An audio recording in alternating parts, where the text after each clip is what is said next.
ॐ अज्ञानतिमिरान्धस्य ज्ञानञ्जनशलाकया चक्षुरुन्मिलितं येन तस्मै श्रीगुरुवे नमः। हरे कृष्ण। भगवद गीता अध्याय 13 और हम कर रहे हैं श्लोक संख्या 8 to 12 पार्ट 3। अभी तक हमने 4 गुणों के बारे में चर्चा करी है, जो कि हैं विनम्रता, दम्भहीनता, अहिंसा, सहिष्णुता, और हम पढ़ेंगे अब सरलता को। तो जैसा हम चर्चा कर ही रहे हैं कि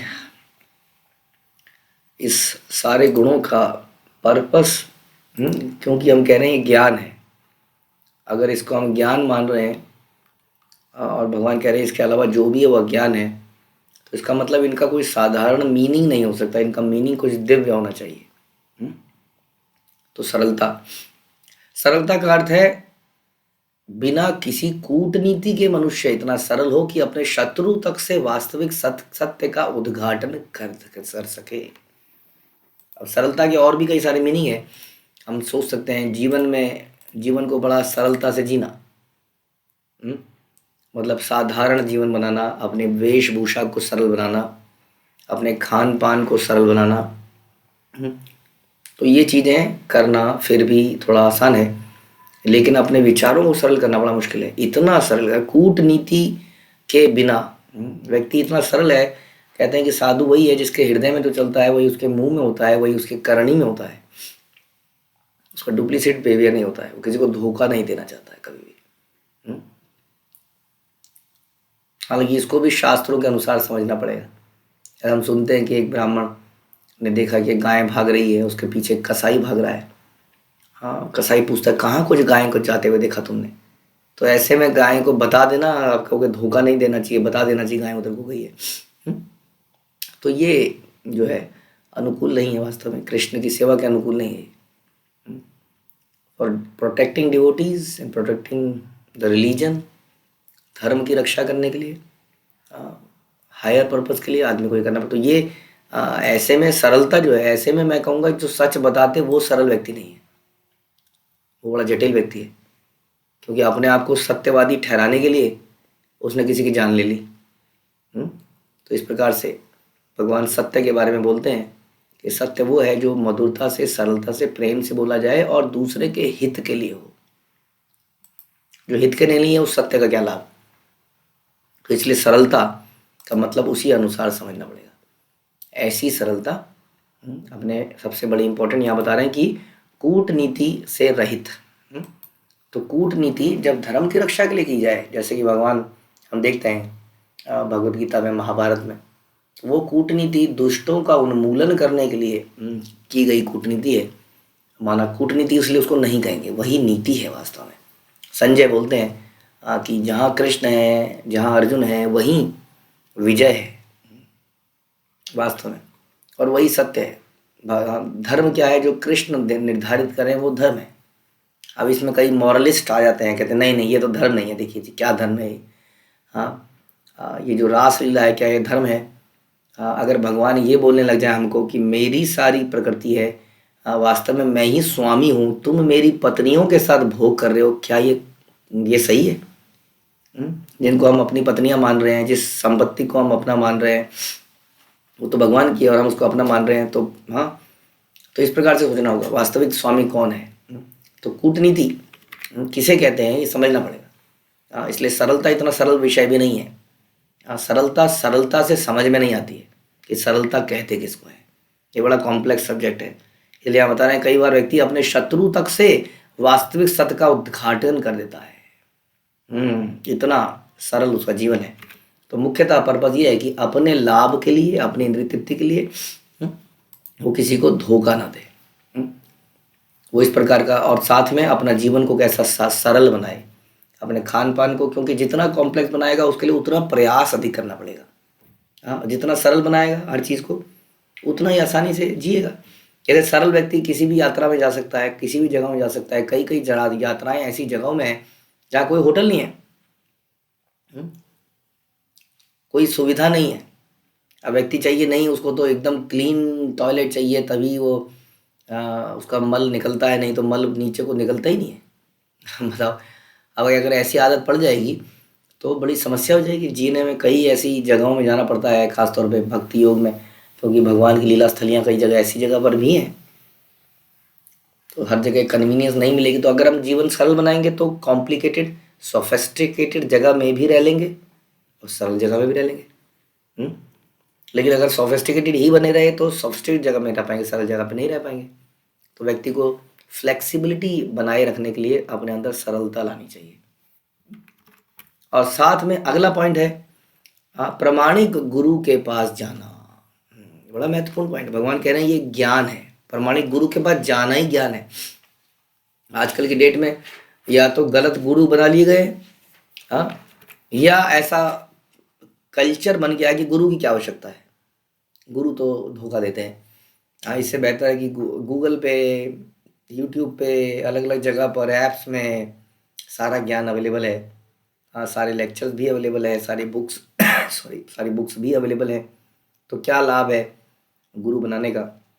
तो जो भक्ति का प्रोसेस है, भक्ति का प्रोसेस ज्ञान का प्रोसेस नहीं है। भक्ति का मतलब ही है कि प्रेममयी सेवा। अब सेवा करने के लिए कुछ ज्ञान की आवश्यकता होती है, लेकिन ज्ञान प्राप्त करने के बाद अगर सेवा नहीं करी तो उस ज्ञान का लाभ नहीं है, वो भक्ति योग नहीं है। इसलिए जब आपके पास वास्तविक भक्त नहीं होंगे, वास्तविक गुरु नहीं होंगे, तो आप किसको सर्व करेंगे? और अगर आप सर्व ही नहीं करेंगे तो उस ज्ञान, उस कोरे ज्ञान का लाभ क्या होगा? क्या वो भक्ति योग माना जाएगा? नहीं माना जाएगा। इसलिए it is very important, not only for knowledge. हम नॉलेज के लिए नहीं लेते हैं, गुरु के लिए। भगवान कहते हैं तद विधि परिपातेन परिप्रश्नेन सेवया। You should go approach a Guru for serving him. तो हम गुरु के पास क्यों जाते हैं? उसको सर्व करने के लिए। बट वो गुरु नॉर्मल गुरु, वो क्या होना चाहिए? उपदेशति तत् ज्ञानम ज्ञानिन तत्वदर्शिना। वो तत्वदर्शी हैं, उन्होंने देखा है, उसको रियलाइज किया है चीज़ों को, और रियलाइज किया है, तो इसलिए उनका जीवन, अपना जीवन भी एक आचरण एग्जाम्पल बन गया। उनका अपना जीवन एक एग्जाम्पल है। You can learn by example. ऐसे व्यक्ति को गुरु बनाना चाहिए जो आचरण से ही सिखा दे। बोलेगा तो है ही, लेकिन अपने आचरण से ही सिखा दे। तो ऐसे व्यक्ति को, सेल्फ रियलाइज पर्सन को, उसको सर्व करने के लिए हमें उसको एक्सेप्ट करना चाहिए। इसलिए गुरु के पास जाना ही अपने आप एक बहुत बड़ी ज्ञान है वास्तव में। क्योंकि हम लोग नित्य कृष्ण दास हैं, एंड दास का कार्य होता है कि कोई सेवा उसको मिलनी चाहिए। यहाँ प्रभा बता रहे हैं आध्यात्मिक ज्ञान में प्रगति करने के लिए अत्यावश्यक है, क्योंकि बिना प्रमाणिक गुरु के संभव नहीं है। मनुष्य को चाहिए कि विनम्रता पूर्वक गुरु के पास जाए और उसे समस्त सेवाएं अर्पित करे, जिससे वह शिष्य को अपना आशीर्वाद दे सके। ये है असली चीज। शिष्य को ज्ञान दे सके, ये नहीं बताया प्रभुपाद ने, अपना आशीर्वाद दे। क्योंकि शिष्य की जब सिफारिश गुरु के हृदय से निकलती है तो भगवान उस सिफारिश को एक्सेप्ट कर लेते हैं, क्योंकि वो भगवान के निकट है। इसलिए क्या करा जाए? उनकी बात मानी जाए, जैसा वो बोल रहे हैं वैसा करा जाए। यदि डांट पड़ रही है तो उसको अपना लाभ समझा जाए कि यही मेरे लाभ के लिए मुझे बोला जा रहा है, मुझे ऐसा ही करना चाहिए, इस प्रकार से। इसलिए आप बताएं कि अत्यावश्यक है और विनम्रता पूर्वक गुरु के पास जाए।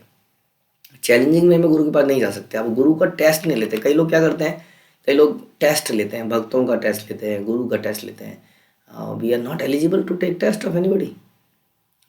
हम अपने आचरण को सुधार लें, वही बहुत है। इसलिए विनम्रता पूर्वक जाना चाहिए, टेस्ट लेने के लिए नहीं जाना चाहिए।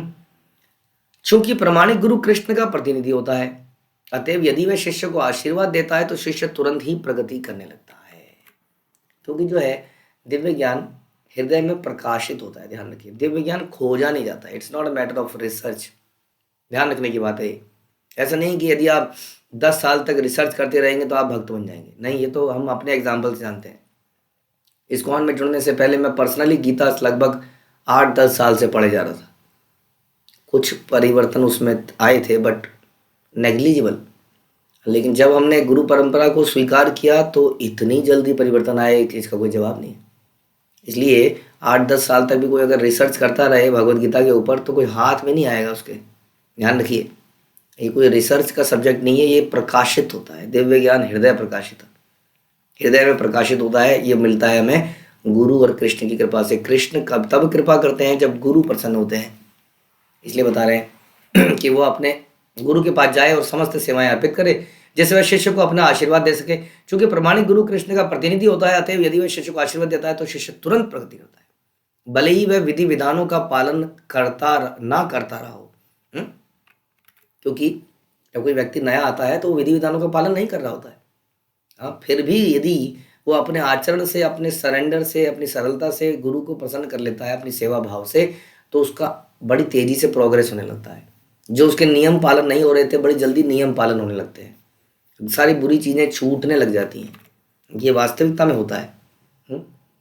अथवा जो बिना किसी स्वार्थ के गुरु की सेवा में करता है, उसके लिए सारे यम और नियम सरल बन जाते हैं। कई लोग कहते हैं कितने मुश्किल नियम है आपके, हमें तो कभी ऐसा महसूस ही नहीं हुआ कि मुश्किल है।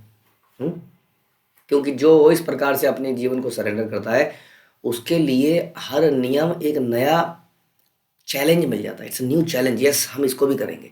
हाँ, उसके अंदर एक उत्साह है, नियमों का पालन करने का उत्साह, इसी को राग कहते हैं। आदमी नियम से भागता है प्रारंभिक अवस्थाओं में, लेकिन जब आदमी नियमों को सुनते ही एक्साइटेड हो जाता है कि हाँ ऐसा कुछ करते हैं, हाँ ये तो कभी सोचा नहीं था, अच्छा हाँ सवेरे जल्दी उठ के, हाँ अंधेरे में जब करने का आनंद ही कुछ और है, हाँ ऐसा करना चाहिए, ऐसा करते हैं, ऐसा करते हैं, ऐसा करते हैं। जब भी कुछ ऐसी चीज़ सुनता है उसके अंदर एक्साइटमेंट है, और जिसके हृदय में बहुत अनर्थ है वो कहता है फंस गए, मर गए, ये भी करना पड़ेगा, ये भी करना पड़ेगा। तो केवल यदि हम गुरु को अच्छे भाव से अप्रोच करें, विनम्रतापूर्वक उसको सर्व करें और उसका आशीर्वाद प्राप्त कर लें, तो हमारे अंदर भी नियमों का पालन करने के लिए एक्साइटमेंट आ जाएगी रेदर देन मोरोसनेस, और फिर हमारी प्रगति बहुत तेजी से रॉकेट की स्पीड में होगी। तो यही है प्रमाणिक गुरु के पास जाना वास्तविक ज्ञान है, क्योंकि ज्ञान की शुरुआत भी प्रमाणिक गुरु से है, ज्ञान का अंत भी वहीं प्राप्त होता है। तो इस प्रकार ये दिव्य गुण, ये सारे दिव्य गुण हैं। हाँ, ये नॉर्मल चीज़ें नहीं है। नॉर्मल टीचर के पास जाने की बात नहीं कर रहे हैं, ट्यूशन टीचर के बारे में बात नहीं कर रहे हैं। जैसे सरलता एक दिव्य गुण हमने चर्चा करी, वैसे ही प्रमाणिक गुरु के पास जाना जो हमें आध्यात्मिक ज्ञान दे सके, हम उसकी चर्चा कर रहे हैं। ये एक दिव्य गुण है, यही ज्ञान है। हरे कृष्णा। श्रील प्रभुपाद की जय। भगवद गीता की